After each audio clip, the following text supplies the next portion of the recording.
전국 곳곳에 한파특보가 내려진 가운데 꽃샘 추위가 이어지고 있습니다. 오늘 낮 최고 기온은 서울이 7도에 머무는 등 전국이 5도에서 2도로 어제보다 낮겠습니다. 서울지방의 현재 기온은 3.4도입니다. 아나운서 유지철이었습니다. 11시 뉴스를 마칩니다. KBS.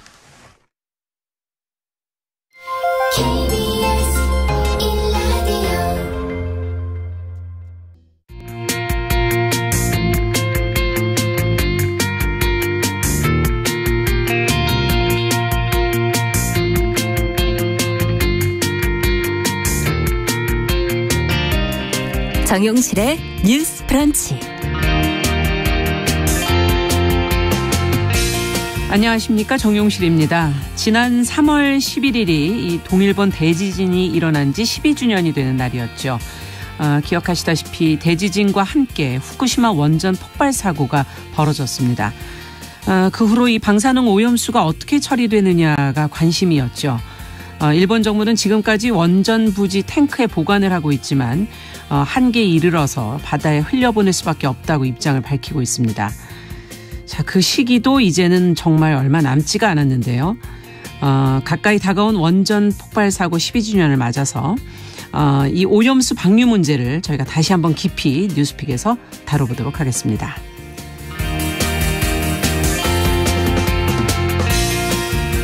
네, 중동에서 대표적인 친미 국가였던 이 사우디아라비아 그리고 반미 국가인 이란이 이 관계 정상화에 전격 합의를 해서 국제사회를 지금 깜짝 놀라게 하고 있습니다. 어떻게 된 이유인지, 그 배경은 어디 있는지, 그 변화가 가져올 국제관계는 또 어떻게 될지 잠시 후 더 국제 라이브에서 다뤄보도록 하겠습니다. 자, 3월 13일 월요일 정용실의 뉴스 브런치 문을 엽니다.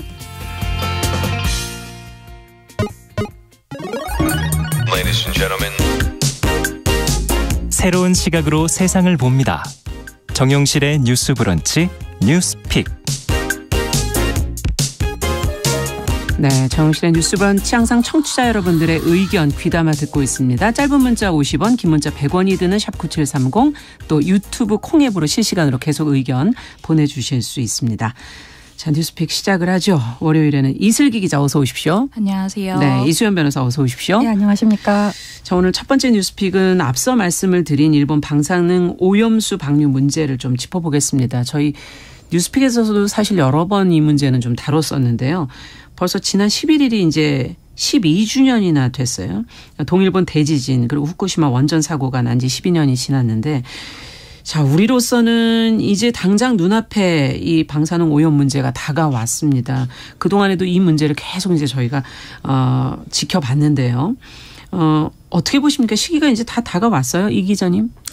네, 이제 2011년 그러니까 12년 전에 동일본 대지진이 나면서 후쿠시마 원전 부지 탱크에서 그 원전에서 나온 냉각수, 방사능 오염수를 저장한 탱크가 어림잡아 1,000개가 넘었다는 거죠.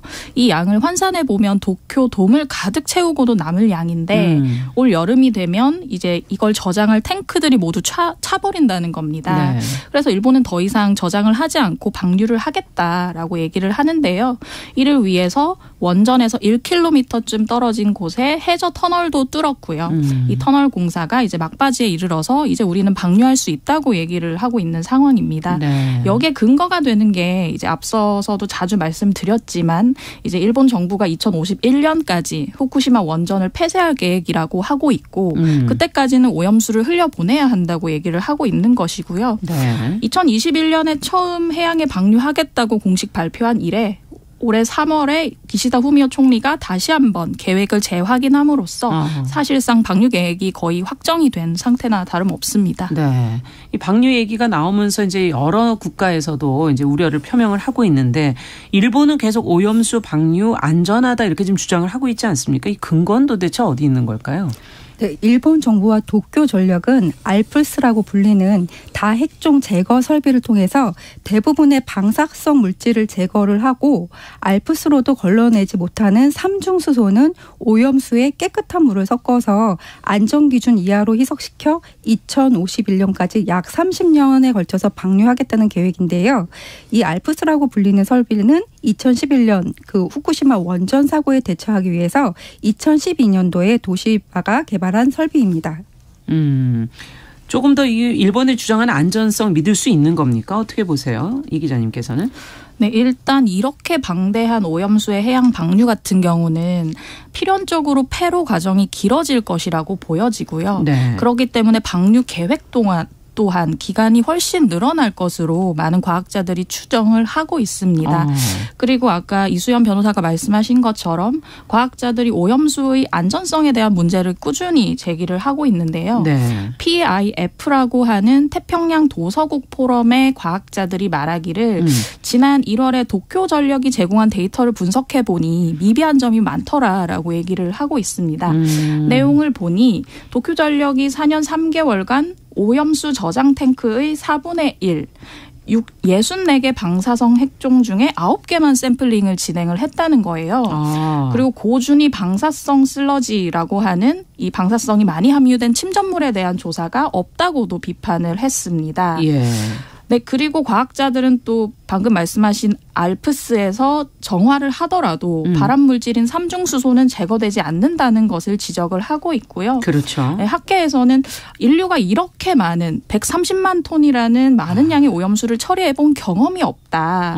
거기다가 제거되지 않는 삼중수소가 있고 일본이 정화했다고 믿는 세슘이나 스트론튬, 플루토늄 같은 물질들이 거의 그대로 있다는데 어떻게 정화됐다고 믿을 수 있느냐라고 지적을 하고 있습니다. 네, 그렇군요. 지금 앞서 얘기해 주신 정화장치를 통해서도 안 되는 삼중수소의 문제도 있고 그 외에도 지금 여기에 생략돼 있는 빠져있는 침전물들도 꽤 많고 네. 그리고 뭐 그 정화됐다고 하는 것도 정말 제대로 정화가 됐느냐라는 근본적인 질문까지 해 주셨는데 그 피해는 이게 방류가 되는 순간부터가 문제잖아요. 그러니까 그 전에 많은 생각을 좀 해봐야 되는 건데 피해라는 게 어떻게 나타날까요?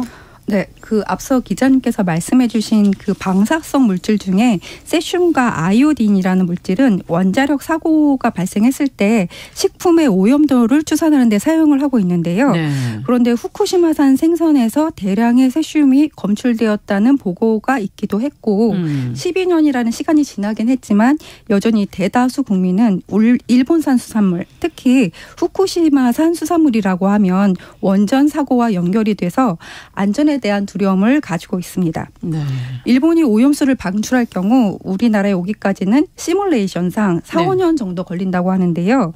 물고기가 그렇다고 해서 한 곳에 머무르는 것도 아니고 왔다 갔다 하죠. 그렇죠. 예. 계속해서 이동을 하기 때문에 우리나라 업계에 미칠 피해를 우려하지 않을 수가 없고요. 무엇보다도 아직 일어나지 않은 일이지만 어떤 일이 생길지 모른다는 점이 더 큰 공포로 다가오는 것 같습니다. 네. 하지만 일본은 또 우리의 해역에도 관계가 있지만 또 공해로도 이게 결국은 또 흘러나가지 않을까 싶어서 그렇다면은 국제적인 문제가 되는 거 아닙니까? 이거는 국제법상 이런 문제에 대해서는 어떻게 다뤄야 되나요? 그 국제해양재판소를 통한 해결 방법이 있기는 합니다. 예. 그 국제해양재판소는 국가 간의 해양 분쟁을 해결하기 위한 국제재판소인데요. 주로 다루는 문제 중에 어업권 그리고 해양 환경 보호가 있습니다. 그 국제해양재판소가 생기기 전에는 원래 국제사법재판소에서 다뤄왔는데요. 예예. 해양 분쟁이 워낙 많은 비중을 차지하다 보니까 전문성을 제고하는 차원에서 1996년도에 만든 기구입니다. 일본 정부가 2021년 4월 13일 오염수 방류를 최종적으로 결정을 했을 때 네. 다음 날 4월 14일 그 대통령이 국제해양법 재판소 제소를 검토하라고 지시를 했는데 예. 그렇지만 실제 진행이 되지는 않았습니다. 또한 그린피스는 후쿠시마 오염수 방출을 막기 위해서 168개국이 비준한 UN 해양법 협약을 활용해서 일본 정부를 압박해야 한다고도 하는데요. 예. UN 해양법 협약이라는 건 그 바다의 이용에 관한 국제법의 집대성이고 앞서 말씀드린 국제해양재판소도 UN 해양법 협약에 근거해서 만들어진 것입니다. 네. 그럼 지금 말씀해 주신 그런 국제해양법 재판소라든지 UN 해양법 협약이라든지 이런데 제소를 하거나 문제 제기를 했나요? 그래서 근데 실질적으로 지금 이제 후쿠시마 원전 사고가 발생한 지 12년이 됐고 예. 지금 그 일본 정부에서 오염수 방류를 최종적으로 결정한 것이 약 2년 전인데 실질적으로 뭔가를 대처를 하거나 대책을 세운 것은 없는 것으로 보입니다. 네. 시간이 이렇게 많이 지났는데도 불구하고 자, 그렇다면은 지금 일본이 오염수를 방류하겠다는 결정, 그 전부터 사실 언급은 계속 되고 있었는데 그동안 구체적으로 어떤 노력을 했는지가 가장 궁금한데 혹시 취재된 내용이 있을까요? 네, 아까 이 변호사께서 얘기하셨던 것처럼 이제 문재인 전 대통령이 2년 전에 국제해양법재판소 제소를 검토하라고 지시했지만 예. 결국 실행에 옮기지 못했고요. 결국 방류 결정이 나온 지 2년이 넘게 검토를 하고 있는 상황입니다. 이후에 정부에서 발표한 자료들을 보면 일본의 추가 정보 제공을 촉구하겠다. 실상을 파악하고 있다는 얘기 외에는 구체적으로 나온 게 없습니다. 정부는 결과적으로는 한국을 포함해 11개국이 참여하는 국제원자력기구의 안전성 검증 결과를 기다린다는 입장인데요. 이게 이달 안에는 나오는 것으로 얘기가 나오고 있고요. IAEA라고 저희가 맞습니다. 하는. 네. 그래서 최근에 이도훈 외교부 2차관이 지난 6일 IAEA 이사회 참석자 오스트리아 빈을 방문했어요. 예. 여기서 이제 다핵종 제거 설비로 처리한 원전 오염수 성분 분석에 관한 결과를 조속히 발표해 달라고 요청했다라는 내용이 정부 발표로 나왔고요. 네. 그리고 또한 한국해양과학기술원과 한국원자력연구원이 이제 원전 오염수가 확산됐을 때 시뮬레이션이 어떻게 되는지 결과를 발표했었는데 네. 내용을 보면 궁금하네요.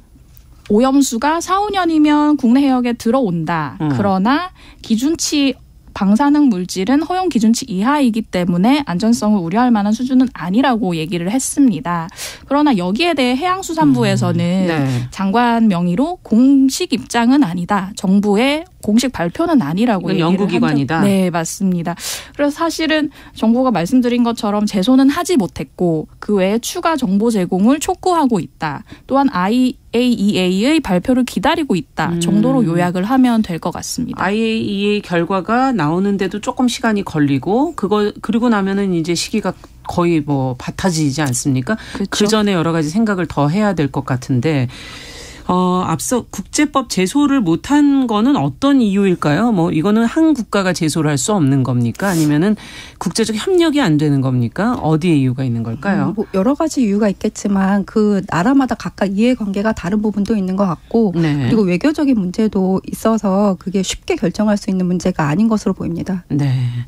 제소를 했을 때 오는 또 외교적인 문제도 생길 수 있기 때문에 자 그러면 당장 지금 이제 한일 정상회담도 앞두고 있고 이제는 외교적으로 푸는 것은 또 마지막 남아 있는 카드가 아닐까 하는 생각도 드는데요. 어떻게 보세요? 두 분께서는? 저는 일단 IAEA 발표를 기다리는 것 플러스 네. 지금 이제 국제해양법재판소에 제소하는 문제에 있어서 이제 다른 국가와의 협의가 필요하다는 얘기가 있잖아요. 근데 예. 어떻게 보면 일본과 가장 가까이 붙어 있기 때문에 가장 이 오염수 방류가 됐을 때 피해가 심할 빠르죠. 것 같은 네. 우리나라가 좀 더 전향적인 자세를 보여야 하지 않나라는 생각이 들고요. 여기서 그런 것 때문에 이제 계속해서 국민들 불안이 있는데 이거를 정부가 정보를 파악하고 있다 수준에서 멈춰 있으면 계속해서 민심이 좀 요동치지 않을까라는 생각이 듭니다. 네. 이 변호사님께서는. 네. 그 환경단체와 시민단체는 그 일본 후쿠시마 오염수의 해양 방류가 임박했음에도 우리 정부가 지나치게 미온적인 태도를 보인다며 우려의 목소리를 높이고 있는데요. 대통령실의 일본 정부에 후쿠시마 원전 오염수를 장기간 보관할 것을 요구하라는 항의 서한을 전달하기도 했습니다. 네. 이러한 우리나라의 국민의 반대 여론을 그 외교적으로 유리하게 주장할 수 있다고 보입니다. 예. 특히 국민의 불안과 의혹은 정보가 투명하게 공개되고 있지 않은 것에서 출발하고 있는 것 같은데요. 그러니까 모르기 때문에 더 무섭고 두려울 수밖에 없는 것이고요. 네. 앞서 말씀드리신 바와 같이 기자님께서 말씀하신 바와 같이 우리나라는 지리적으로 일본과 가장 근거리에 있는 국가로서 그렇죠. 네, 최소한 일본 정부에 투명하고 신뢰할 수 있는 정보 공개를 요구를 해야 할 것 같습니다. 네. 앞서도 이런 많은 양의 오염수가 나온 적이 없기 때문에 이제 결과는 어느 누구도 과학자 누구도 지금 확정해서 얘기할 수는 없는 그런 상황이기 때문에 더 우려스러운데요. 자, 그렇다면 일본이 과연 이 오염수를 방류하는 것 외에는 길이 없었을까?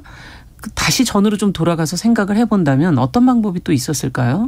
네, 요즘 한국에서 이제 기자회견을 거듭하고 있는 환경단체들의 주장을 보면 방사성 오염수를 굳이 바다에 버리지 않고 육상에 장기 보관하는 방법이 있는데 일본 정부가 여러 대안 중에 가장 값싼 방법을 택했다고 비판을 하고 있습니다. 사실 방사성 오염수를 100년 정도 장기 보관을 하면 많은 방사성 물질의 반감기가 지나서 독성이 줄어든다고 해요. 그렇기 때문에 환경단체에서는 일본 정부가 이 방법도 고려를 했지만 그중에 가장 저렴한 방법을 택했다. 왜냐하면 지하에 오염수를 매립하는 방식은 2조 4천억 원이 들 것으로 추산되는데 예. 해안에 방류하는 방식은 340억 원밖에 들지 않기 때문에 약 70배 이상 차이가 나기 때문에 결국은 비용 때문에 국가 외적으로 피해를 주겠다고 하는 것이라고 좀 이기적인 행보를 비판을 하고 있습니다. 네. 근데 반감기만 해도 100년이 걸린다는 거죠? 그렇죠. 그만큼 길게 세대를 거듭하면서 이 문제 이어질 수도 있다라는 또 반증이 아닐까 하는 생각이 드네요. 자, 저희가 첫 번째 뉴스 후쿠시마 원전 사고 12년을 맞아서 오염수 방출에 관련된 문제 저희가 살펴봤고요. 자, 앞으로도 이걸 잘 좀 풀어가기를 기대를 해보겠습니다. 지금 잠시 속보가 들어와서 전달을 좀 해드릴게요. 한국타이어 대전 공장에서 발생한 화재가 어젯밤 10시 쯤에 시작이 돼서 지금 12시간째 진화 중에 있는 상황이라 그럽니다. 방금 전에 대전소방본부에서 화재 초진을 완료했다라는 소식이 들어와서 저희가 속보로 전달을 해드립니다. 잠시 후에 또 소식이 들어오면 그대로 또 저희가 전달을 해드리겠습니다. 자, 두 번째 뉴스픽으로 가보죠. 이 뉴스도 사실은 좀 많이 다루긴 했었는데 지난해 말에 여성 신체를 본뜬 전신형 리얼돌 통관이 허용이 됐습니다. 이제 그러고서 시간이 지금 한 2달여 지금 가까이 지났는데요. 무려 100건 이상이 지금 수입이 됐다라는 보도가 나왔거든요. 그동안의 과정 말도 많고 정말 논란도 많았고 보도도 많이 나왔었는데 좀 어떻게 해서 이렇게 허용이 된 것인지 한번 정리를 해볼까요? 이 기자님. 네, 이제 리얼돌 얘기를 거슬러 올라가면 2017년에 한 리얼돌 수입 업체가 제기한 소송에서 시작이 됩니다. 당시에 인천세관이 리얼돌 통관을 보류해서 여기에 불복한 수입 업체가 처분 취소 심사 청구 소송을 제기한 거죠. 그 결과 1심에서 인천지법은 해당 업체의 소송을 기각했습니다. 그러나 이후에 서울 고등법원과 대법원에서 리얼돌 통관을 보류해서는 안 된다면서 1심 판결을 뒤집었습니다. 대법원 판결 내용을 보면 개인의 사적이고 은밀한 영역에 대한 국가 개입은 최소화돼야 된다라고 얘기를 했고요. 그렇게 이제 판결이 뒤바뀌면서 지난해 12월 26일에는 말씀하신 것처럼 관세청이 리얼돌 수입 통관 지침을 개정 시행하면서 특정 인물을 나타내지 않는 전신형 성인 여성 리얼돌에 한해서는 통관이 허가되게 된 것입니다. 네.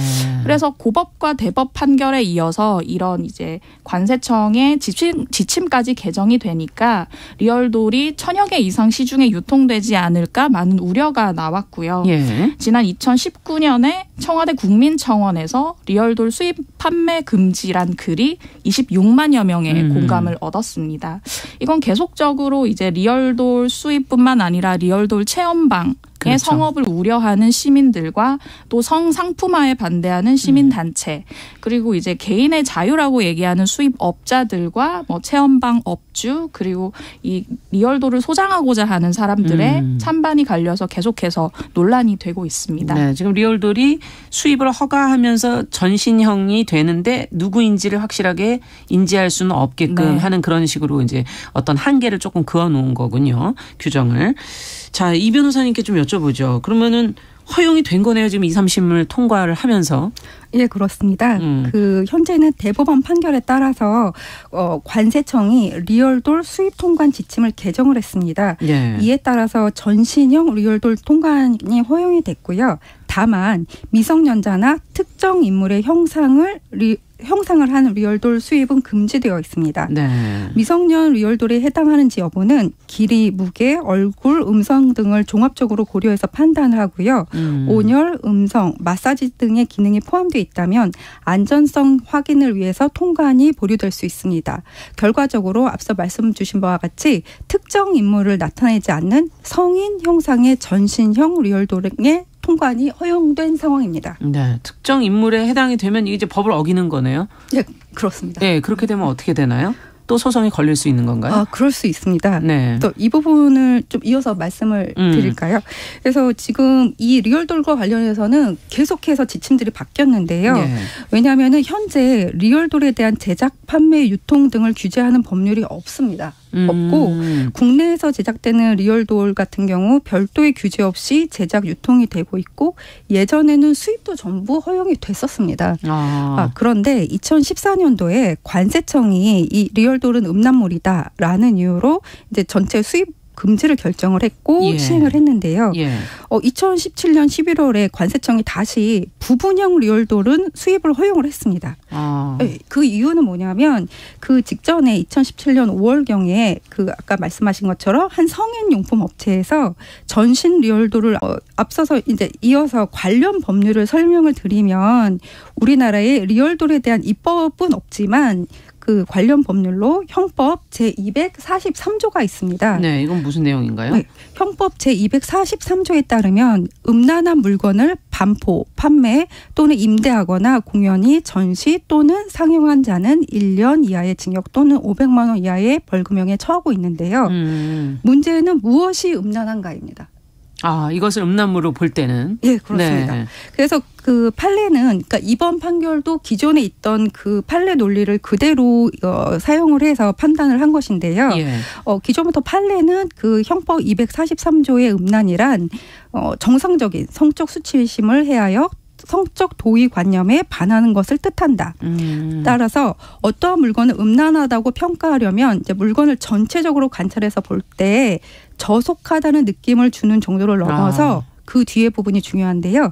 사람의 존엄성과 가치를 심각하게 훼손, 왜곡하였다고 평가할 수 있을 정도로 노골적으로 사람의 특정 성적 부위 등을 적나라하게 표현 또는 묘사하는 것이어야 한다라는 것이고 그래서 결국은 뭐냐면 음란한 것은 불법이고 저속한 것은 합법입니다. 단순하게 말씀을 드리면. 그런데 무엇이 불법이고 무엇이 음란하고 무엇이 저속한 거냐의 판단의 문제인데 이 사건처럼 1심은 음란하다고 본 것이고 2심과 3심은 이 정도로는 저속한 것이다라고 본 것이죠.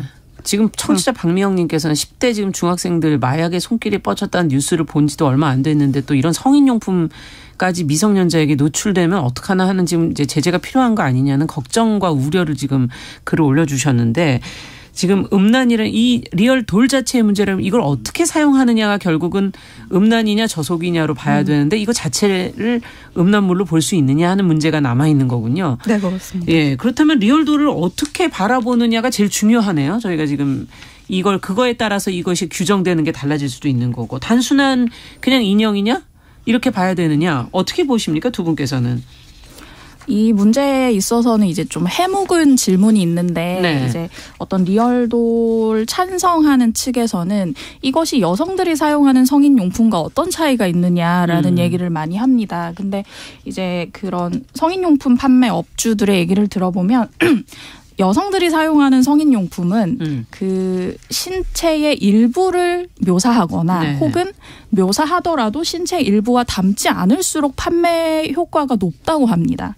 그런데 리얼돌 같은 경우는 거의 사람에 가깝죠. 사람에 가깝고 사람에 더욱 가깝게 묘사를 할수록 인기가 많으며 특정 이제 신체 부위를 그 구매자의 입맛에 맞게 니즈에 맞게 커스터마이징을 하는 식으로 성상품화하는 요소가 굉장히 많다는 것이거든요. 그래서 특히나 그리고 리얼돌의 주요 소비자는 남성들이 월등히 많고요. 그렇겠죠. 한쪽으로 기울어져 있는 산업이기 때문에 이게 성상품화의 대상이 될 가능성이 굉장히 높다고 지적을 하고 있습니다. 네, 성상품화 그러니까 그 대상을 어떻게 바라볼 거냐라는 것인데 이수연 변호사께서는 어떻게 보세요? 예, 보니까 리얼돌이 상당히 사람과 비슷하더라고요. 실제로 보셨어요? 아니요. 사진으로 볼 때? 조사를 하면서 많이 좀 리서치를 해봤는데요. 실제로 봤습니다. 실제로 기자님은 실제로 보셨는데 저는 사진으로만 봐도 상당히 사람과 비슷하다라는 걸 느꼈고 또 대부분의 리얼돌은 그러니까 섹시한 여성의 형상을 하고 있습니다. 그래서 이제 예전에 뉴스에도 나왔지만 버려진 리얼돌들을 시체나 토막 살인된 사체로 보고 신고한 사례가 수차례 있었을 정도입니다. 예. 그래서 기술이 발전하면 더욱 사람의 모습에 가까워질 것으로 보이는데요. 그 리얼도를 같은 경우에 마음대로 사용을 할 수 있고 또 이용을 할 때 굳이 사람의 형상을 한 이유는 사람을 상상하면서 하려고 하는 것이 아니겠습니까? 그렇죠. 그래서 성상품화로 볼 수가 있다. 그렇죠. 잠시 후에 조금 더 이야기 이어가겠습니다. 자, 뉴스 브런치 1부 마치고 뉴스픽 이어가고요. 11시 30분부터 일부 지역에서는 해당 지역 방송 보내드립니다.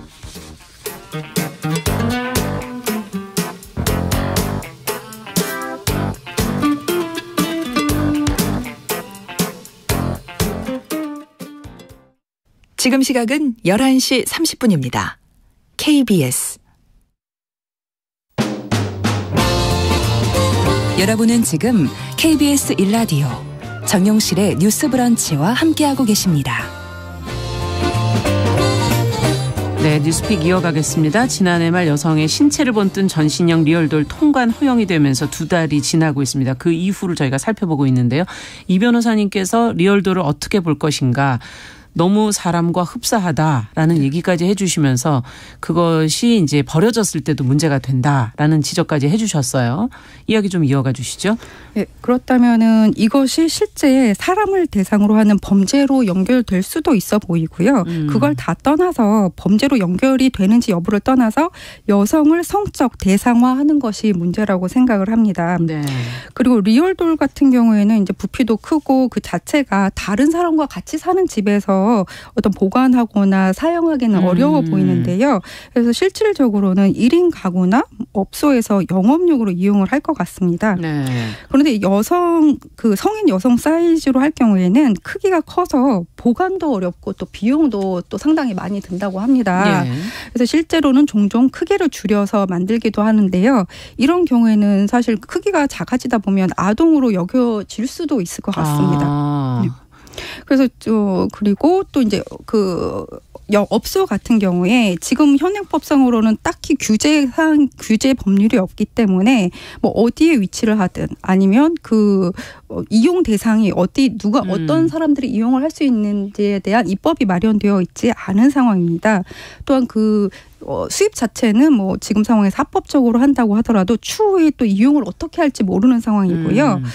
그렇기 때문에 지금 이제 수입이나 판매 자체를 좀 규제하기 어렵다고 한다면은 이거 한번 고민을 해봤는데 어떤 구매한 이후에 사용이나 어떤 폐기, 그러니까 폐기 같은 경우도 굉장히 커서 그냥 함부로 이제 버리거나 그렇죠. 이런 경우가 많은데요. 예. 그런 관리를 하기 위해서 뭐 등록을 한다든가, 등록제, 리얼돌에도 등록번호를 부여를 해서 관리를 하는 방법은 어떤가 하는 생각도 해봤는데요. 네. 하지만 무엇보다도 여성을 성적 대상화하는 인식이 가장 큰 개선이 문제다. 선행되어야 할 것 같습니다. 네.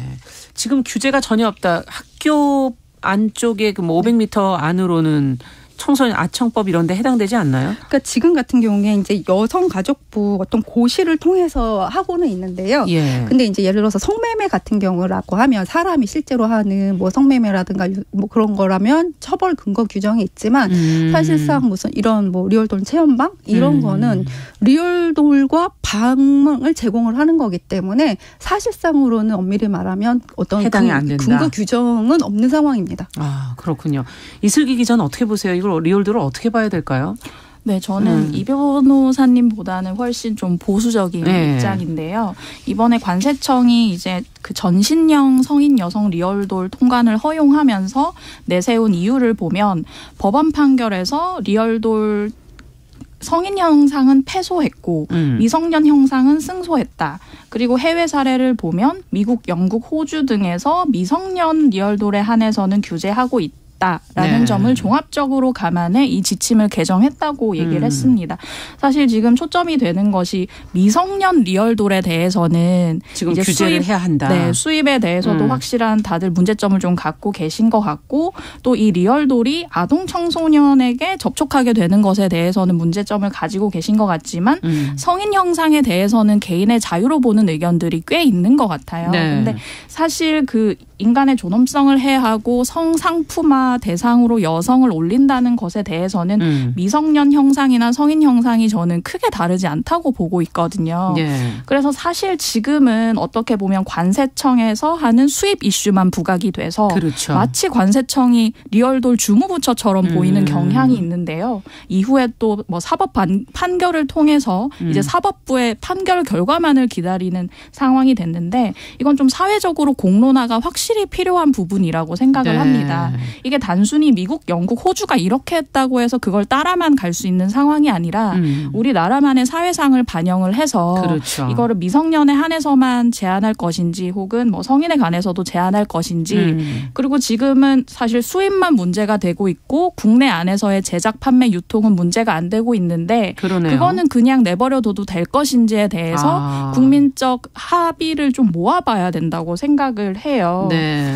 그래서 이게 사실 저는 이런 문제에 있어서는 뭐랄까 어떤 여성 관점을 가진 여성가족부가 좀 앞장을 서서 이런 얘기를 한번 해보자고 제안을 한번 해볼 네, 필요가 있지 체험방을 않나. 단속하고 있는 경찰청이라든지 뭐 사법부라든지 혹은 뭐 국무조정실을 통해서라도 이런 논의를 전에도 한번 한 적이 있습니다만 지금 전신형 리얼돌 통관이 허용된 만큼 좀 더 본격적으로 한번 해봐야 하지 않나라고 생각을 합니다. 네. 조금 부연해서 네, 말씀을 부연하셔요. 드릴까요? 예. 네.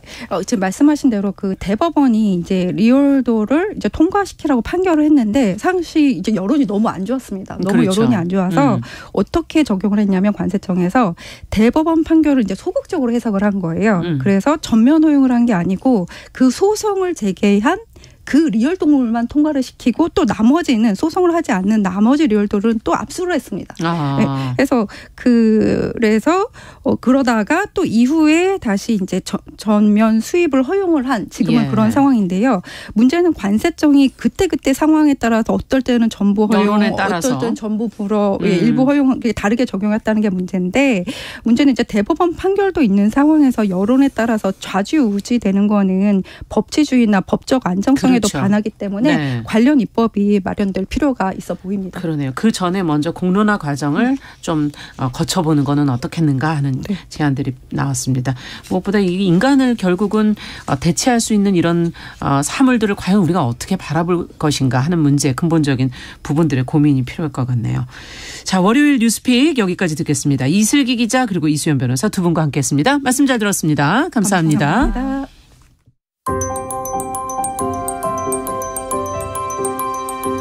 정용실의 뉴스 브런치는 여러분과 함께합니다. 짧은 문자 50원, 긴 문자 100원이들은 샵 9730, 무료인 콩 어플과 일라디오 유튜브를 통해 참여해주세요.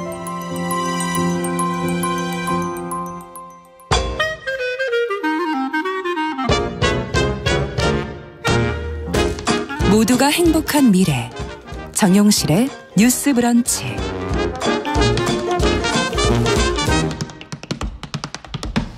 네, 정용실의 뉴스 브런치 듣고 계신 지금 시각 11시 37분입니다. 이번에는 알아두면 좋은 생활 정보와 제도 슬기롭게 정리해드리는 시간이죠. 슬기로운 뉴스 생활 시선 뉴스 박진아 기자 자리해 주셨어요. 어서 오세요. 안녕하세요. 자, 오늘은 뭐부터 살펴볼까요? 네, 오늘 첫 번째 알아볼 뉴스는요. 주세법 변경입니다. 정부가 4년 만에 주세법을 변경하기로 했는데요. 현재 맥주하고 막걸리 이런 탁주에 부과하는 세금을 물가와 연동을 하는데 최근에 고물가로 주류 가격 인상이 좀 이 조짐이 많이 보였잖아요. 그렇죠. 그래서 세율 산정 방식을 좀 바꾸려는 그런 겁니다.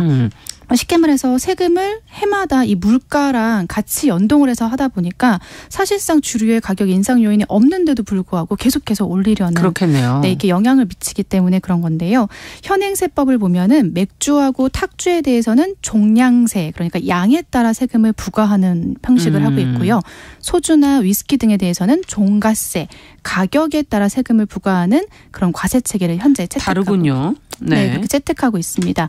다만 이 종량세의 경우는 물가 연동제를 아까 말씀드린 것처럼 도입했기 때문에 매년 물가 상승률에 따라서 리터당 세금을 조정하도록 그렇게 되어 있습니다. 이에 따라서 올해 맥주에 대한 세율은 1리터당 30.5원, 탁주는 1.5원씩 각각 올라간 건데 바로 이 과정에서 주류업계가 세금의 인상에 이 편승해서 소비자 가격을 좀 더 큰 폭으로 올리려는 그런 조짐이 포착되면서 안 그래도 물가가 많이 올랐으니까 네, 오른 김에 이제 가격을 더 올리겠다 이런 얘기군요. 네, 그래서 논란이 기간이 된 겁니다. 네. 저 그렇다면 어떻게 변경이 될까요? 주세법이. 네, 우선 어떻게 변경이 되겠다 확실하게 나온 건 아니고요. 예. 우선 그 종량세, 그러니까 양에 따라 세금을 부과하는 방식을 유지하는 방향에서 리터당 세금을 매기는 방식이 될 가능성이 큰 상황입니다. 기재부 관계자는요, 주류 가격이 주세를 기반으로 올라가는 경향이 있기 때문에 가격 인상 소지를 만들어주는 것이 되기 때문에 물가 안정 차원에서 맞지가 않는다. 그래서 국회에서 이 여야 합의를 거쳐서 세금 수준을 조정할 수 있도록 그런 식으로 좀 방법을 바꾸겠다. 이렇게 네. 말했습니다. 앞으로 세금에 좀 더 따라서 이제 이 가격이 달라질 수 있으니까 세금을 조정을 해서 가격을 뭐 안정화 만들어 보겠다 네. 이런 말인 거군요. 맞습니다. 국회에서 네. 여야 합의를 거쳐서 이런 식으로 하는 것이 좋겠다라고 말을 했고요. 정확한 방법은 좀 더 추후로 지켜봐야 될 것 같습니다. 네. 다음은 또 어떤 내용일까요? 네, 다음은 에너지 취약계층 난방비 지원 관련인데요. 네. 이 정부가 등유와 LPG를 사용하는 에너지 취약계층에 대한 지원을 좀 확대하기로 했습니다. 그래서 지난 10일부터 신청을 받았거든요. 네, 먼저 등유하고 LPG 에너지 취약계층은 지난 3월 10일부터 4월 7일까지 약 한 달간이죠. 주거지 관할의 행정복지센터에 신청서를 작성해서 제출하시면 되고요. 직접 신청이 어려운 경우라면 이장이나 통장, 사회복지사 등을 대리인으로 이렇게 선임을 해서 대리 신청도 가능합니다. 네. 이후에 행정복지센터에서 소득 기준이나 주거지 방문 등을 거쳐서 등유나 LPG 난방 여부를 조사한 뒤에 그런 다음에 지원이 결정이 되는 겁니다. 예. 이 지원 대상에 선정이 되면요. 카드사의 전용 카드, 그러니까 기초생활수급자라는 그런 카드를 신청해서 발급받거나 혹은 행정복지센터에서 종이 쿠폰, 사상의 계층 같은 경우는 종이 쿠폰이 나오거든요. 네. 그걸 받아서 오는 6월 30일까지 난방용 등유, LPG 구매를 하면 현금 대신 이렇게 사용이 가능하실 수 있습니다. 그러니까 미리 이걸 구매 시 현금 대신에 사용할 수 있는 거군요. 네, 이게. 맞습니다. 그래서 지금 이 신청 기간 동안 놓치지 말고 꼭 신청을 하셔야 됩니다. 그러네요. 그러면 사용할 수 있는 금액이 굉장히 중요하겠는데 얼마 정도 되는 겁니까? 네, 세대별로 사용 가능 금액은 59만 2천 원입니다. 다만 2022년 동절기 에너지 바우처를 지원받고 있는 세대가 있어요. 그 세대는 59만 2천 원에서 지난해 동절기 에너지 바우처 지원액을 차감한 금액을, 그러니까 지난해 받으셨다면 그 차감한 금액을 사용하실 수 있고요. 그렇군요. 예를 들어서 지난해 동절기 에너지 바우처로 뭐 33만 4만 8천 원 이렇게 지원을 받은 2인 가구라면 그걸 제외한 25만 7,200원을 남은 걸. 네, 지원받게 되는 겁니다. 아, 근데 이거 올해 워낙 겨울이 추워가지고 네. 비용도 많이 드셨을 것 같은데. 맞습니다. 네. 얼마 정도가 남아 있을까 걱정스럽기도 네, 하고. 맞습니다. 예.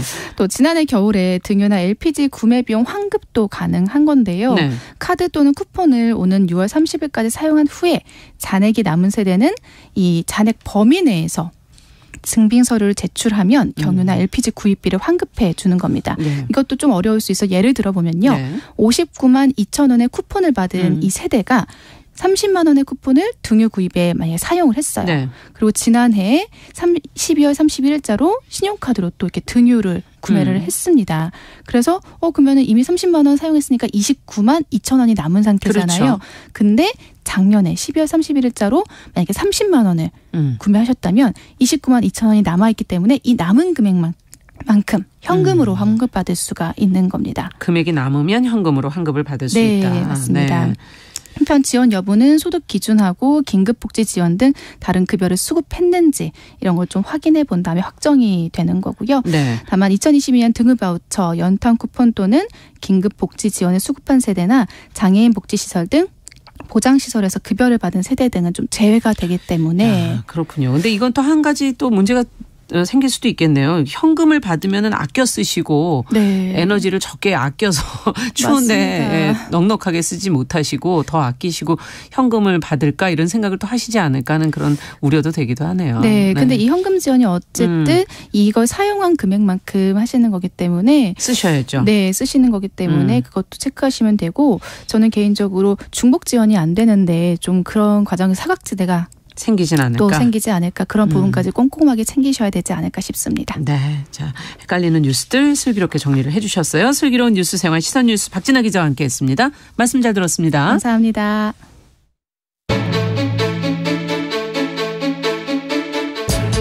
정용실의 뉴스 브런치 더 국제 라이브.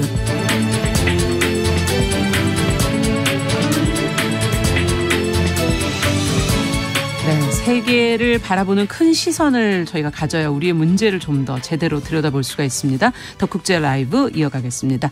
조현주 배신캐스터 자리해 주셨어요. 어서 오세요. 네, 안녕하세요.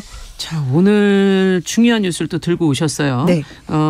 사우디아라비아하고 이란이 2016년에 외교관계를 단절한 이후 지금 7년 만에 관계를 정상화하기로 했다라는 네. 지금 뉴스가 나와서 대표적인 친미 국가였잖아요. 사우디아라비아. 물론 최근에는 조금 관계가 틀어졌죠. 소원해지긴 맞아요. 했지만 네. 어쨌든 그리고 대표적인 반미 국가라고 할 수 있는 이란. 네, 이란. 이 두 나라가 중동 지역에서 이제 관계가 정상화된다. 그러면 어떤 네. 변화가 생길지 그동안은 사실 중동의 어떤 주도권을 위해서 수십 년간 대리전을 치른 국가들이다 맞아요. 하는 그런 생각이 드는데요. 맞습니다. 어떤 변화가 가능한가요? 이번에 어떻게 된 건가요? 이게? 일단 중국의 역할이 굉장히 컸다는 것이 전반적인 외신의 분석입니다. 말씀하신 것처럼 사우디와 이란이 회담을 통해서 깜짝 합의를 내놨는데요. 그러니까요. 그것도 중국 수도 베이징에서. 네, 네. 왕이 정치국 위원이 가운데 서 있는 상황에서 사우디와 이란 협상 대표가 서로 악수하는 그런 사진이 공개가 된 겁니다. 예. 이제 이게 사실은 이제 3자가 같이 뭐 합의했다라는 형식으로 나온 건데요. 합의 내용은 주권을 존중하고 국내 문제에 개입하지 않는다는 것을 확인한다. 그리고 안보협력 협정과 무역경제투자 협정도 되살리겠다라고 말하면서 네. 일단 첫 번째 외교관계 복원하겠다. 2달 안에 각 국가의 대사관을 다시 열겠다라고 밝혔습니다. 네. 지금 안보협력 그리고 무역경제 투자. 예, 이게 주 키가 이것이 협정으로 지금 들어가 있구나 네네. 하는 것이 느껴지는데 7년 전에는 무슨 일로 역사를 거슬러 좀 올라가 보죠. 네. 관계가 끊어진 건가요? 오랜 세월 동안 두 나라 관계가 나빴을까. 물론 그전에도 나쁘긴 했습니다만 좀 결정적으로 나빠진 계기가 있는데요. 네. 이슬람 국가는 시아파, 수니파 이렇게 나눠져 있습니다. 예, 늘 언급이 많이 되죠. 네. 그런데 종파로 보면. 네. 수니파가 다수인 국가가 사우디, 이집트, 아랍에미리트인데 사우디가 가장 대표적인 나라고요. 시아파가 다수인 국가가 이란, 이라크에 들어있는데 여기 이란이 가장 대표적인 나라입니다. 그래서 수니파를 대표하는 사우디, 시아파를 대표하는 이란 그러니까 두 나라가 자꾸 이제 부딪히게 되는 건데 2016년에 사우디가 자국 출신의 시아파 종교 지도자를 반정부 시위, 테러 주도 혐의로 처형을 했습니다. 그랬더니 이란은 시아파 국가잖아요. 그러니까 그렇죠. 시아파 종교 지도자들을 처형했다. 이것 때문에 시위가 벌어졌고 그래서 사우디 대사관과 총영사관을 공격하면서 두 나라 관계가 완전히 끊어지게 된 겁니다. 그리고 나서 시아파를 대표하는 나라, 수니파 대표 나라가 이제 붙게 되면서 이 중동 지역에서 이 두 나라 중심으로 이제 블록이 형성되면서 서로 이제 더 부딪히게 됐고 약간 대리전 양상처럼 대립하는 그런 일도 벌어졌고요. 결국 예멘 같은 경우에는 이제 그 이란 지원을 받는 시아파 후티 반군을 이제 계속 지원하면서 그런 상황이었고 또 사우디는 후티 반군을 상대로 공격하고 있는 정부군을 이제 지원하면서 이란과 사우디의 대리전이 예멘에서 벌어지는 이제 그런 일까지. 그럴 수가 있겠네요. 그러니까 국가들이 중동 국가들이 시아파가 중심이냐 수니파가 중심이냐에 따라 나눠졌고 그게 국가 이란과 사우디로 대변되지만 그 밑으로 이렇게 쭉 여러 국가들이 있는 거니까. 네, 그러니까 뭐 어떤 나라는 시아파가 많고 어떤 나라는 수니파가 많고. 그렇겠네요. 또 어떤 나라는 반반 정도 섞이게 되면은 그 나라 안에서 약간 갈등이 계속 있겠어요. 네, 맞습니다. 이제 그런 일이 벌어지게 되는 겁니다. 중동을 이해하는데 이제 종교를 정말 빼놓을 수 없을 만큼 중요하고 그 안에 시아, 수니, 종파 얘기도 해주셨고 사실은 또 그 뒤에는 또 유태인들의 문제가 있기 때문에 맞아요. 예, 팔레스타인과의 관계, 이스라엘 관계를 또 어떻게 바라보는지 중동 안에서 또 그거 안에 관계된 미국 친미냐 반미냐를 가지고서도 굉장히 복잡한 것 같아요. 중동이라는 나라가. 그래서 이제 뭐 다 아시겠습니다. 이스라엘 같은 경우에는 완전히 친미 국가이기 때문에 이 중동 국가로 둘러싸여 있는 이 한가운데 살아남기 위해서는 이제 미국과 손을 잡을 수밖에 없고 또 그런 이스라엘에 대해서 중동 국가들은 굉장히 막 눈에 가시처럼 그런 상황이 되는 건데요. 어쨌든 이번 일에 대해서는 중국의 중재가 굉장히 큰 역할을 했다라고 얘기를 하고 있고. 평가가 그렇게 나오고 있습니까? 그래서 외신들은 중동의 외교 판결을 뒤집고 중국이 중재로 나서면서 세계 외교 지형이 좀 바뀌었다 이렇게 얘기하고 있습니다.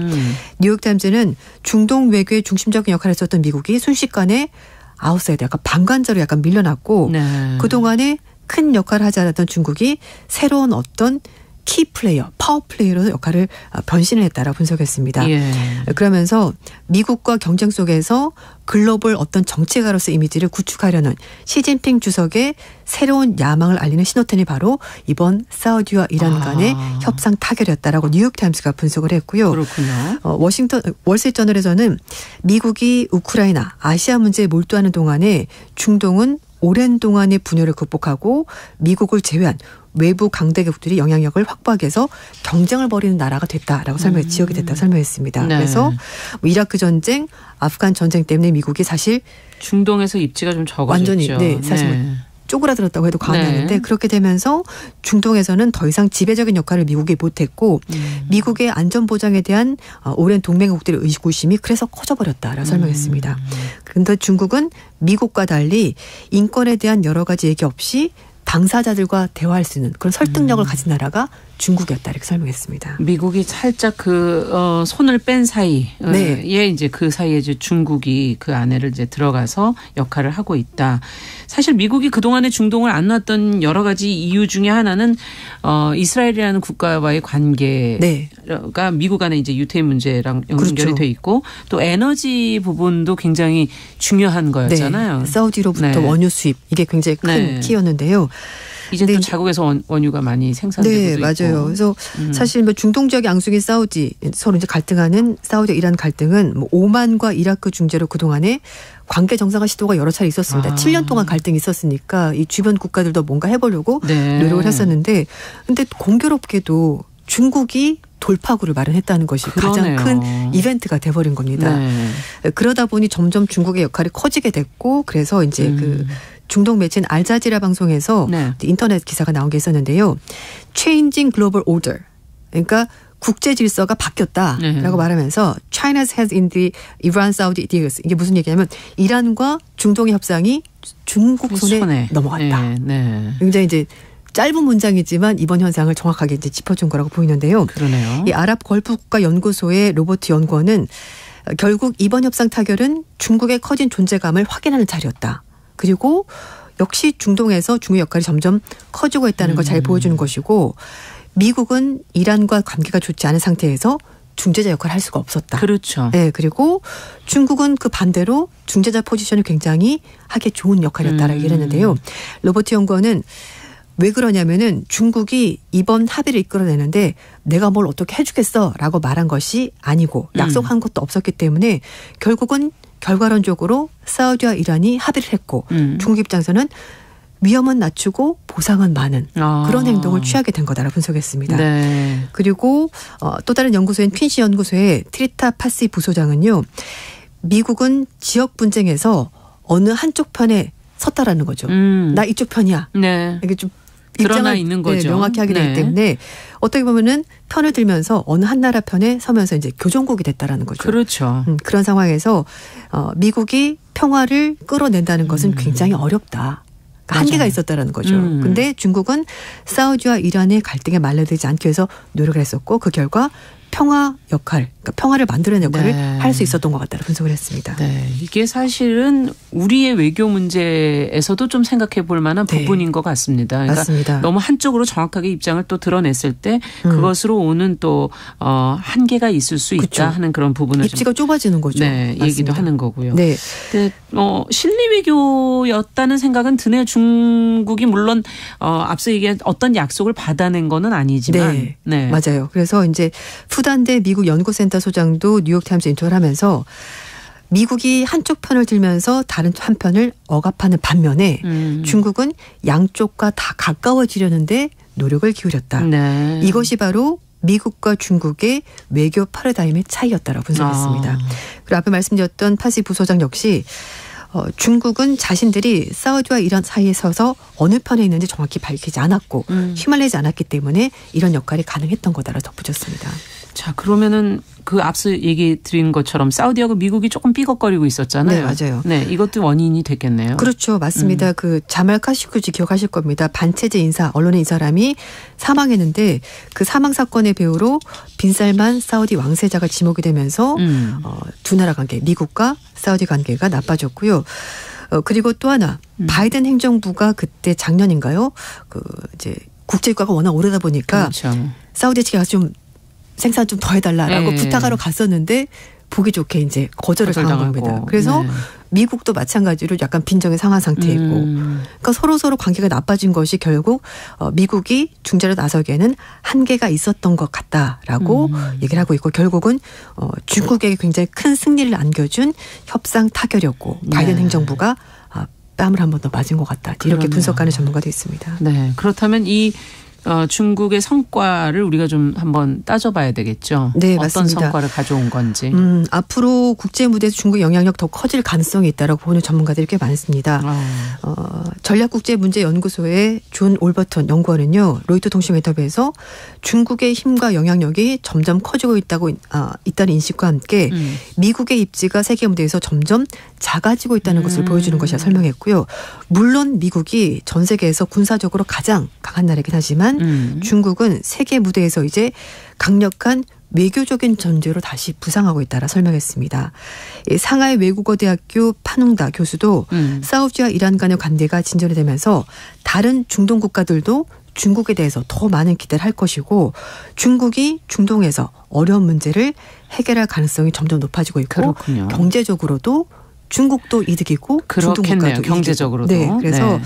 하지만 또 한편에서는 그렇다고 해서 너무 중국 역할론만 과도하게 해석할 필요는 없다라는 경계의 목소리도 있는데 앞에 말씀드렸듯이 그 중동 국가들이 사우디와 이란 문제를 해결하기 위해서 중재자 역할을 했었거든요. 그동안에. 네. 왜냐하면은 그 역할을 왜 하냐면은 사실 이렇게 중동에서 가장 큰 두 나라가 싸우게 되면 옆에 나라도 굉장히 피해가 커지죠. 불안정하거든요. 네, 그래서 그런 불안정을 해결하기 위해서 그런 나라들 노력을 했고 공교롭게도 중국이 어쩌면 마무리한 것이기 때문에 중국의 역할만 너무 강조해서는 안 된다. 그러네요. 이런 지적도 사실 옆에 있긴 국가들이 여태까지 노력한 것도 네, 있다라는 맞습니다. 말씀이신데 끝으로 그러면 앞으로 국제 무대에서의 중국의 영향력 어떻게 된다고 보세요?